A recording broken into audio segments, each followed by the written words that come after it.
Hello everybody, my name is Benji, and welcome back to Mindustry, specifically Exogenesis, and specifically on Erekir, where today I bring you the Tier 5 Eruption tank build. Come on, do it.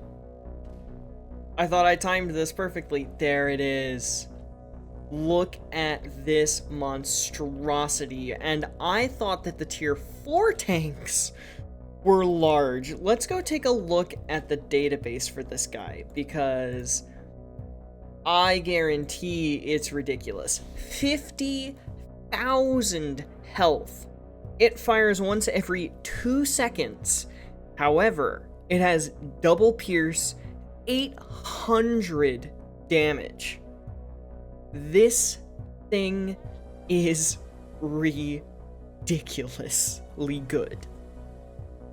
It also happens to take forever to build, but it is so cool. I'm taking it into battle on its own, just one, because it has almost 5 times the health as the lavas. Actually, I think it's probably 4 times the health of the lavas, exactly.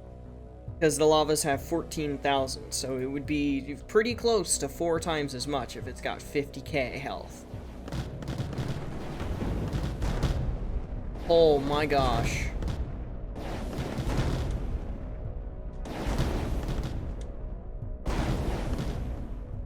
Look at him go. Looks like he does better single target damage. But that pierce is nuts. Don't worry about those. Don't worry about those. Just worry about these guys. Oh, took that out in a single hit.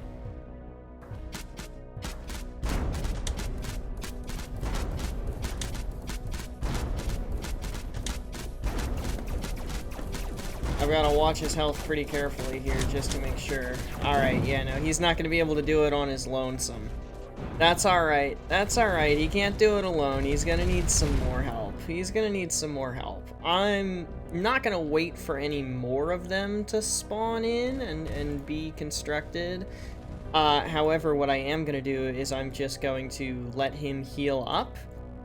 And maybe in that time I'll get a second one, but then I'm just going to send him in with a whole bunch of his constituents. I'm just going to send him in with, like, a squad of 10 or something of the lavas, depending on how many we've got here. Look at the range on this bad boy. He's awesome.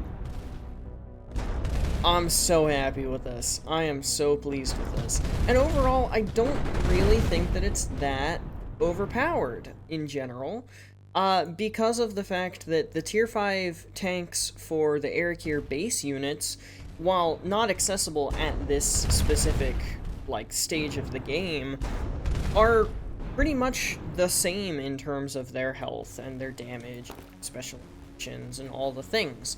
So I'm very, very pleased with this. I definitely think that it is, in fact, pretty balanced overall. So I 100% am excited. And yeah, by the time he's done healing, we're going to have a second one. So give me a little bit, and we are going to siege this place into the dirt. We now have 2 eruptions. I've got 16 lavas standing by as well, and we are going to send these guys on mission of their lives, their maiden voyage here. And in all honesty, I really want the eruptions up front. I don't want, you know, the lavas to be pushing up the front lines and then the eruptions to just kind of be in the background. I want the eruptions to just absolutely demolish everything in their wake. Holy crap, they can see that far?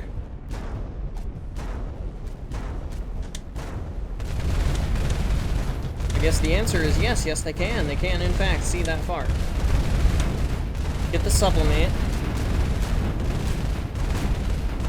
Now get the afflict.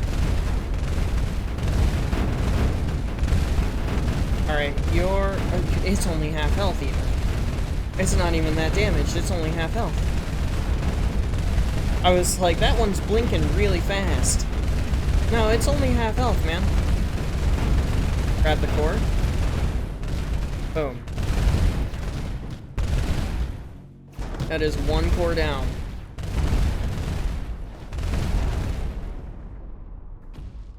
Keep moving. We keep pushing. I am gonna push up some units for defensive purposes of controlling this new zone of mine that I now have. That can stay put. I definitely want to keep some back here for defense of this little new structure. Let's have these guys move in for that for that afflict turret. And then just keep them rolling. Keep them rolling. Move them forward. And the reason why I want to have control of this is so that they don't rebuild behind my back. You know, that's always something that kind of happens.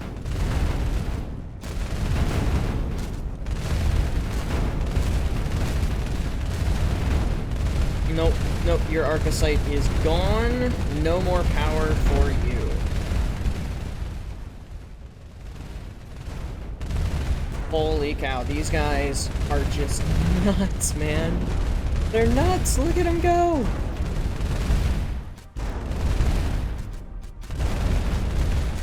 Just keep them rolling. Oh, I lost one. I lost a lava.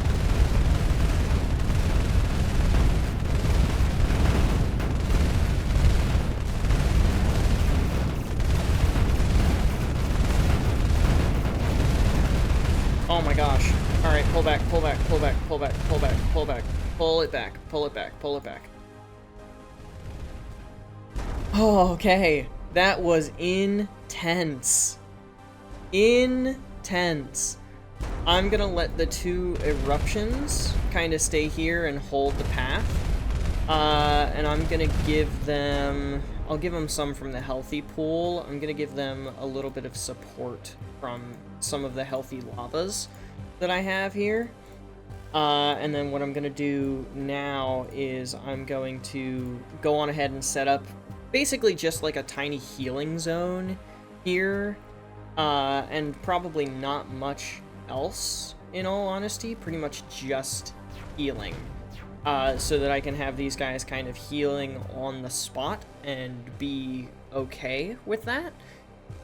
There's not really anything I can use in terms of anti-air, although technically I guess I could also set up Surge, and that would give me some access to a couple of other things in this tiny little area here, so I think I am going to go on ahead and do that. I've got a little bit of power that I can pull from.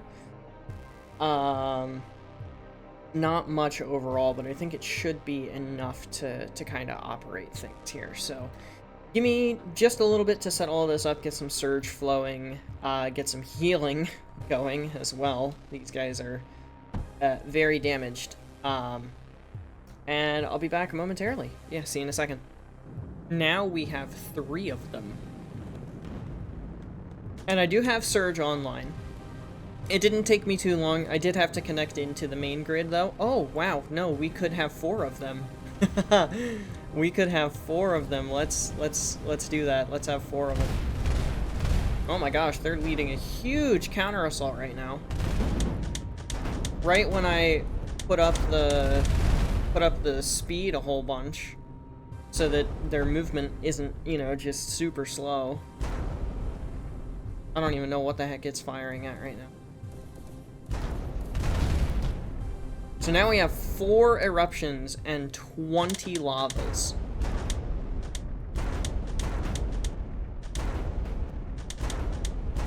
And you know what? I'm just gonna let them shoot. Now that they can actually see in there, I'm just gonna let them be mobile artilleries here for a minute. And just let them do their thing. There's no need to move them up closer if they can see this far, you know what I mean?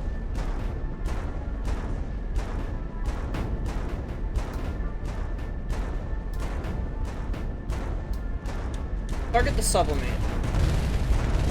Oh, nope, stop. Retarget sublimate. Just let them be artillery for a little bit. Target whatever the heck is shooting me over here.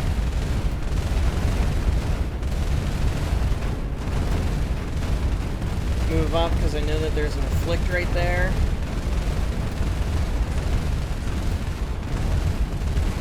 Move up again.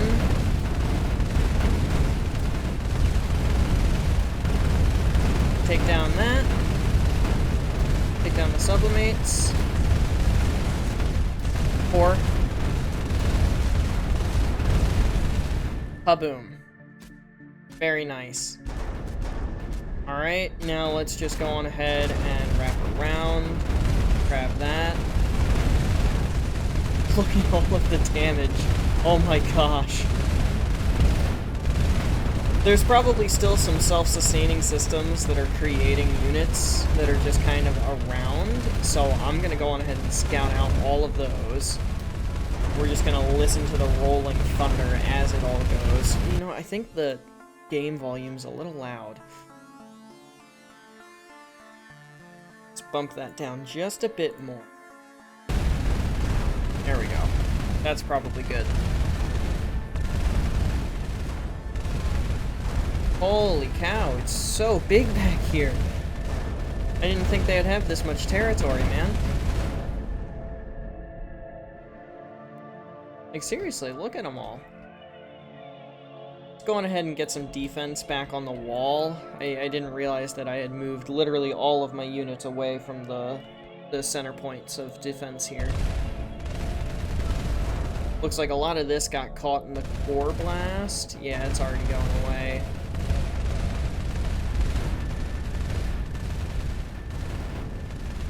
Like I said, there's still production going on back here. There's an afflict. Didn't even get the chance to get a shot off. More turrets, again, not getting the chances to get too many shots off on here. And I didn't lose a single unit in that assault, I would like to point out.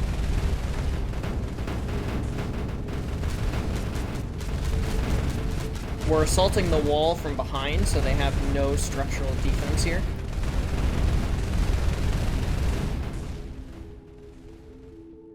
Also, it looks like that was a good call. Looks like I intercepted a couple of things. And let's get this last core. Now, this one is defended on both sides. Oh, no, is it not? I 100% thought it was. There's an afflict that's doing some damage right now. Go on ahead and take that out.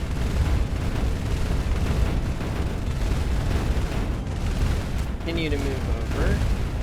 Demolish their units. Literally just absolutely demolish their defenses. And sector captured. I didn't even see the core. I was so focused on everything else. I literally didn't even see the core. We lost 1 unit in that entire thing. Also, they do damage on tread contact, just like the T5 tank does. It looks like it's not just the T5s that are doing it, the T5 base tank, I mean. It looks like it's not just the eruptions that are doing the tread damage, it looks like it's also the lavas that are doing tread damage. So that probably comes in very handy for the unit-to-unit combat overall.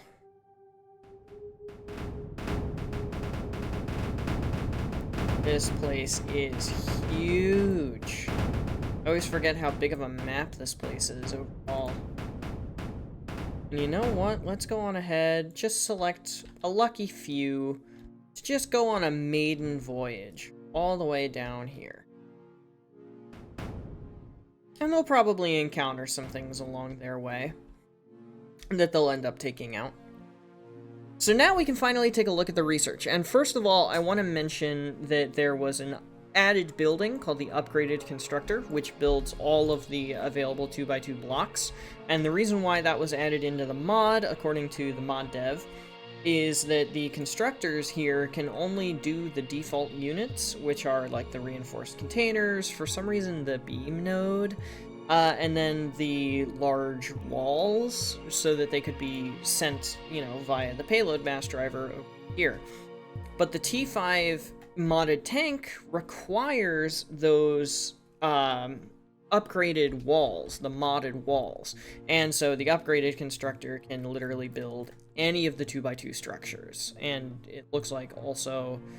no, it's just the 2x2 structure. Sorry, I was about to say, and it also looks like some 3x3s, but no, I am mistaken.